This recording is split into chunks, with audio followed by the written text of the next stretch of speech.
Dodge City and in the territory on west, there's just one way to handle the killers and the spoilers, and that's with a U.S. Marshal and the smell of Gunsmoke.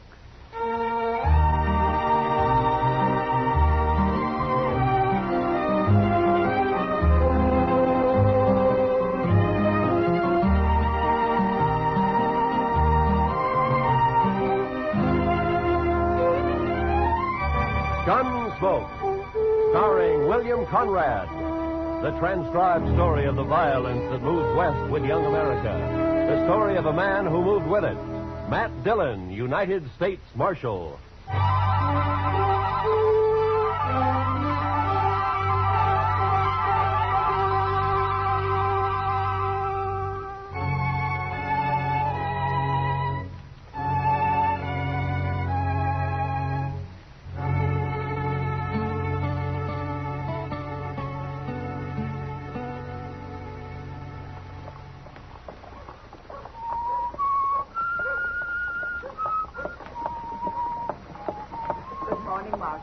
Good morning, ma'am.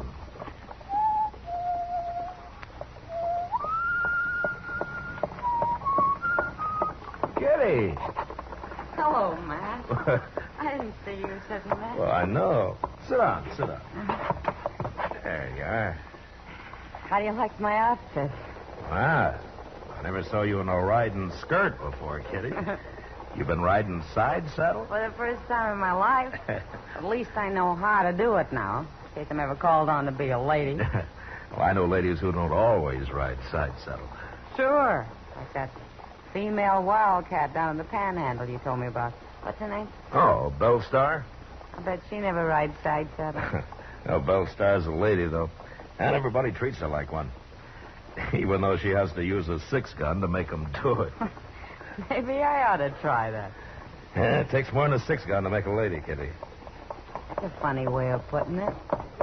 Well, that isn't what I meant. Dillon? Hello, Miss Kitty. How are you, Chester? Hey, I just come to Longhorn there, Mr. Dillon. What, trouble, Chester? Not yet, but there's going to be as soon as Art Long gets to town. Art Long?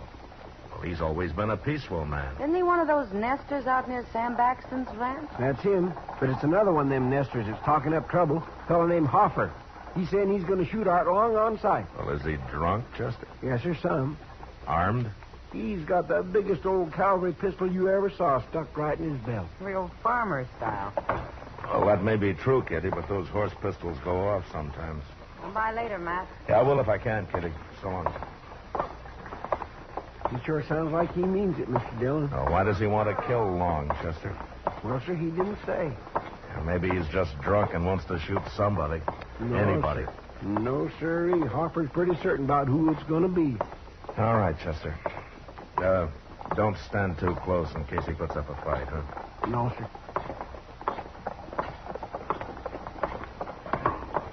And all you molly grubs, shut up and listen to me. When Art Long gets here, you're going to see his blood all over the floor. Right there. Or maybe right over there. I don't know just where yet. Your name, Hoffer? Barnaby Hoffer. What's the trouble between you and Art Long? You friend of his? That doesn't matter. Yes, it does. Because if you're a real good friend, I might take it to mind to shoot you, too. I'm a U.S. Marshal, mister, and you're not going to shoot anybody. Oh, Marshal Dillon, huh? I'll take that pistol, Hoffer. Okay, Marshal. Take it. All right. Now tell me what this is all about. I don't need no pistol. He's got a knife, Mr. Dillon. Drop it, Hoffer. I said drop it. No, I'm going to cut you again. Give me that knife back. You're kind of hard to convince, Hoffer.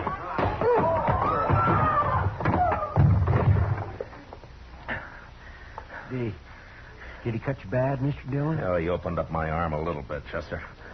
I better go see Doc. You throw him in jail. Yes, sir, I sure will.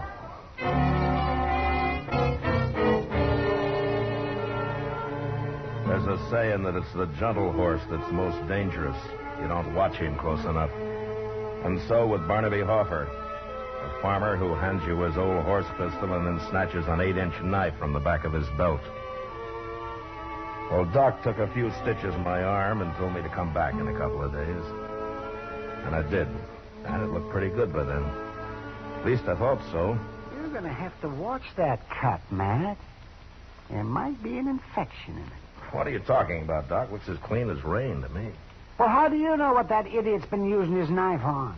Probably sticks hogs with it all day and uses it to clean his boots at night. Yeah, sure, but my arm bled a lot. That got it clean.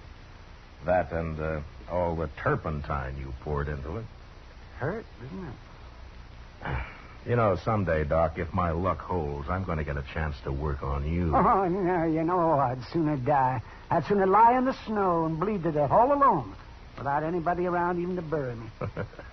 How did you get in the snow, Doc? Oh, I just hate snow. Oh, yeah, I forgot. Oh, come in. Oh, hello, Chester. Doc, Mr. Dillon, Art Long's been killed. What? Yes, sir. A cowboy just come into the office and told me. Said he rode by his cabin this afternoon and he found him there laying right in the door. Barnaby Hoffer must have done it. Hoffer? I thought you had him in jail, Matt. Well, I turned him loose next morning, Doc. He seemed calm enough then. I guess I made a mistake. I guess you did, all right.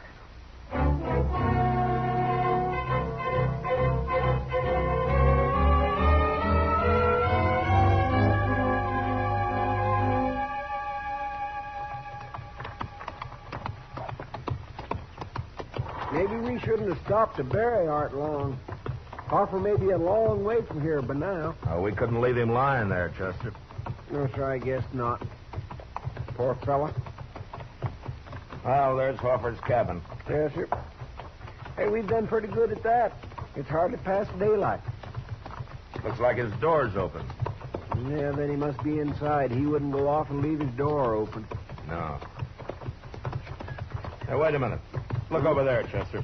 What? Why, it's him. Oh, he looks dead. Yeah. Come on, Ben.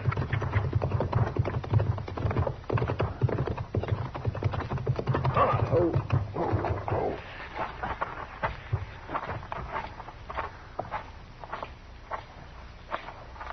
He's been shot, Mr. Dillon. With a shotgun. Just like Art Long. Well, he's still breathing. Hoffer? Hoffer. Marshal Dillon, Hoffer. Hey. Marshal. I'm tore all apart. Took a load of buckshot when I opened the door. Who did it, Hoffer? Did you see him? Sam Baxton. He did it. Sam Baxter? Who killed Art Long, Hoffer? Did you? Art Long. Is he dead? Yeah. Both of us. Dead. I don't want to die.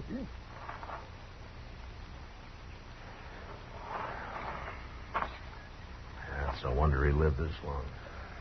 Gosh, Mr. Dillon, I just can't believe Sam Baxton done this. Why? Just because Baxton's a big rancher and pretty respectable? He's also a mean old devil. And these men are nesters. Come on, let's go find him, Chester.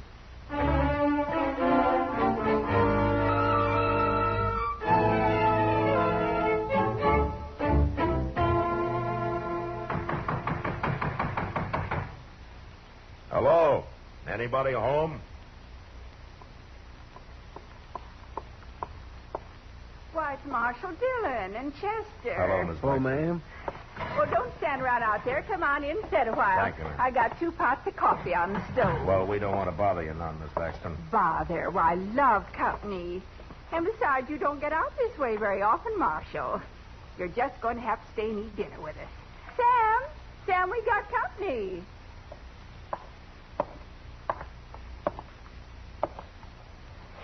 Hello, Baxton. What are you doing here, Marshal? Why, Sam, that's no way to... Shut up, woman. Please, Sam, don't talk like that. Want to get whooped instead? Well, do you? No, Sam.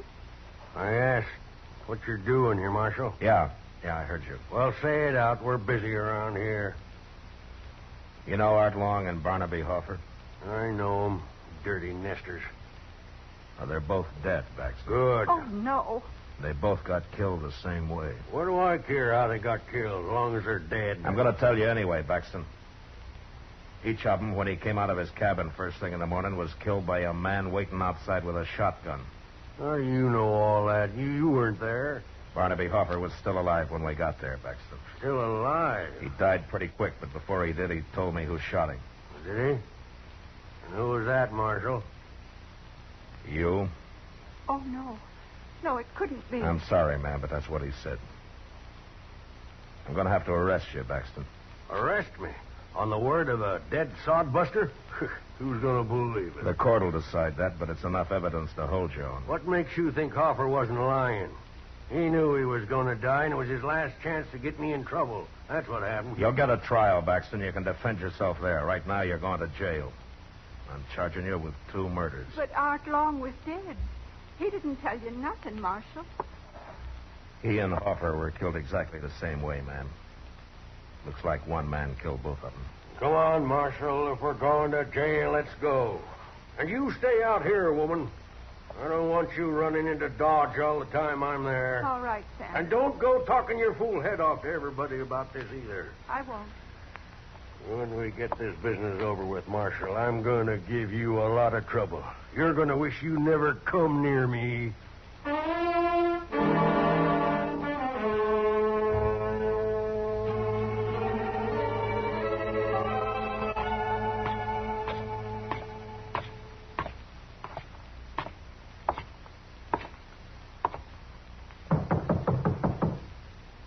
Come in.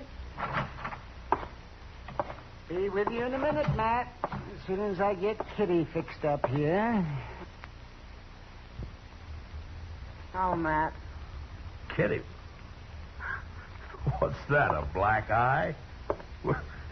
What happened? It's none of your business.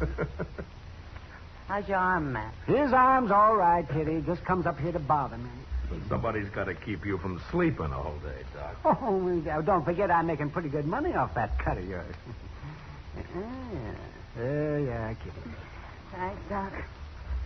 Matt, has Sam Baxton confessed yet? No, I've spent 2 days trying to get him to, but he won't admit a thing. Well, if he does hang, there won't be many tears shed around here. Yeah, there's Ms. Baxton, Kitty. For some reason, she really loves him. Oh, that poor woman. I've seen how he treats her. Too bad she hasn't got a son to stand up for her. Some kid about 8 feet tall. He'd be about 8 feet tall if he was Sam Baxton's. Well, that man's tall as a tree. Is he still wearing that white hat of his? Yeah, the only time he takes it off is when he sleeps, Kitty. Then he puts it over his face. Be like sleeping under a horse blanket. No wonder he's so ornery all the time. Oh, come in. Well, come on in, friend. Fellow downstairs told me I could find the marshal up here. Well, what can I do for you, mister? Oh, I never been in Dodge City before, Marshal. I ain't even been in Kansas very long. I'm riding south. I got tired of that cold up north. Well, you're welcome here. I'm going on south.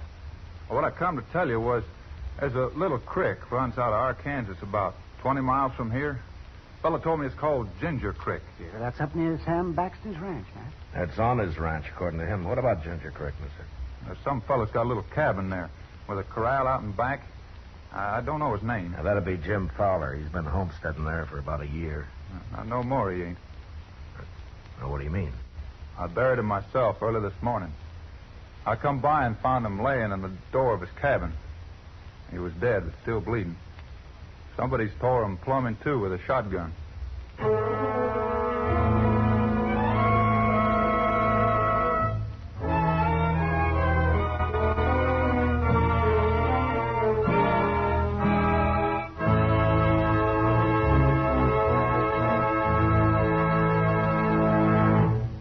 We will return for the second act of Gunsmoke in just a moment. But first, Radio's outstanding theater of thrills, Suspense, launches its new summer series Tuesday nights on most of these same stations with more spine-chilling stories packed with excitement and well calculated to keep you in suspense. This Tuesday, here The Earth is Made of Glass, in which a man experiments with crime on a scientific basis. Suspense, now Tuesday nights at the Star's address. Don't miss it. Now, the second act of Gunsmoke.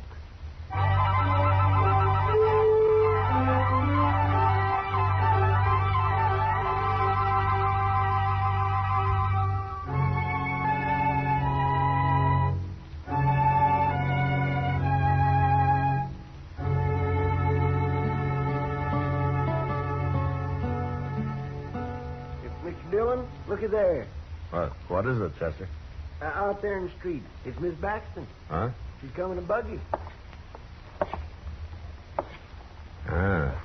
News travels fast, doesn't it? You going to turn old Sam Baxton loose? Well, I don't have much to hold him on now, Chester. No, sir. Not with him right here in jail when that last fellow was killed same way as Art Long and Hoffer. Shucks, I guess he was telling the truth after all. Yeah, it looks that way. Well, I'm glad for Miss Baxton anyway. I'll open the door for her. Well, morning, Miss Baxton. Hello, Chester. Come right on in there. Thank you.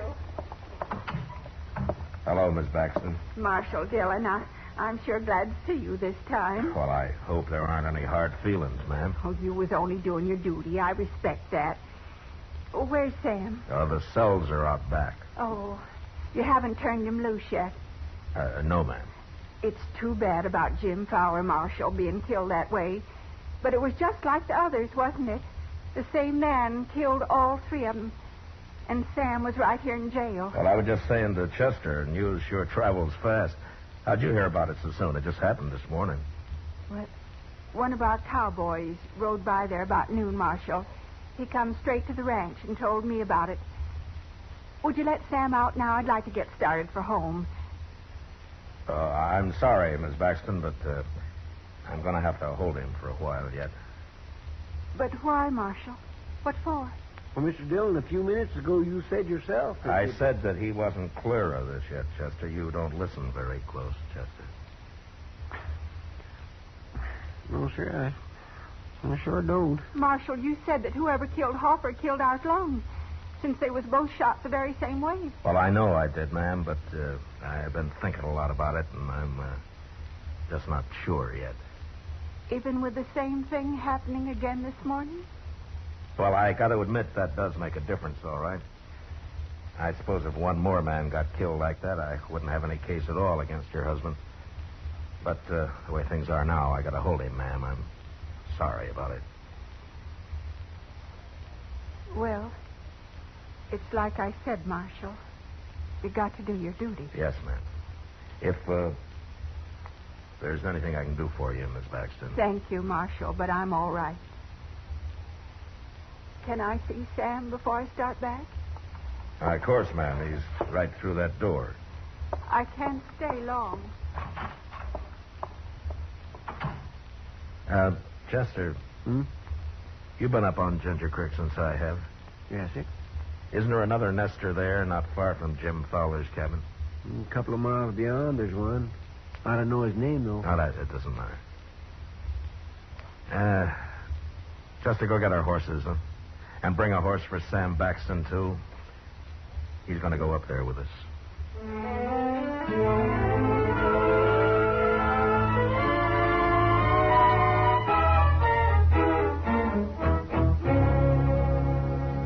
I don't know what you're up to, Marshal, but I'd rather be in jail than spending the night in this place. It's a nice little cabin he's got here, Baxton. Yeah, you improved it some when you sent him into Dodge for the night. It's almost daylight, Mr. Dillon. Okay, Chester. Well, I'm going to build a fire now and let whoever's waiting outside think his victim's just got up. What makes you think he'll be there this morning, Marshal? But if he isn't, we'll stay here till he does come. Mr. Dillon, you want me to pull the door open when you're ready? I'll tell you when, Chester. And after he gets off a couple of blasts with that shotgun, we'll go out and try to take him alive. All right, Baxton, you get over there with Chester. and I'll try to get this thing started.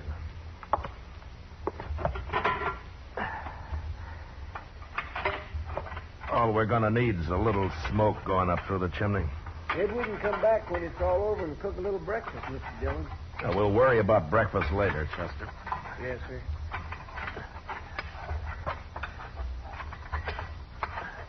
Here, Meston, you stop that. What? Wait, he's got my gun, Mr. Dillon. You're standing in my way, Chester. Move!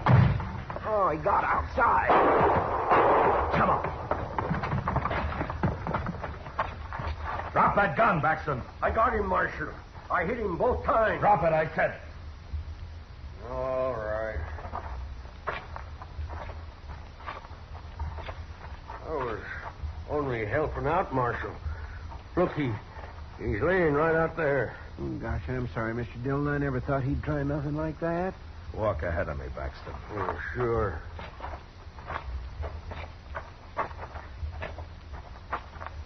Oh, Marshal, look, it's my wife. Yeah. She's dead. I didn't know who it was, Marshal. I couldn't see who it was. How'd I know she was doing this? Going around killing people. Your wife shot Jim Fowler yesterday morning. I didn't know she hated nesters that much. Well, it's kind of hard to believe, Marshal. Yeah. But I guess you never know about a woman. Well, I can tell you about her, Baxton. Fowler's the only man she killed, and she didn't kill Fowler because she hated him. She did it because she loved you. What are you talking about? She was trying to cover up for you. Now, wait a minute. She almost did it, too. She almost kept you from hanging. So she claimed one of your cowhands saw Fowler's body when I knew he'd already been buried. I had all the evidence I needed on her right then, Baxton. And the biggest mistake you made was killing her. I didn't know it was her. You knew. Well, what you forgot was that she'd have confessed to killing Long and Hoffer. Why would she? Because she loved you. Besides, she couldn't have been punished anymore for killing 3 men than for killing 1. You got it all figured out, ain't you, Marshal? Yeah, everything. Everything except how she could love a man like you. But then it's like you say. You never know about a woman.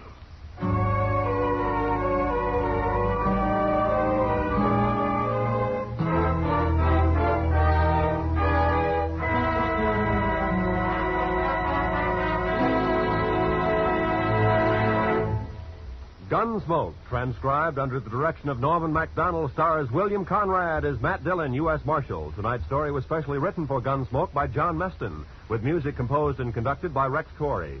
Featured in the cast were Joseph Kearns, Helen Cleve, Paul Savage, and Clayton Post.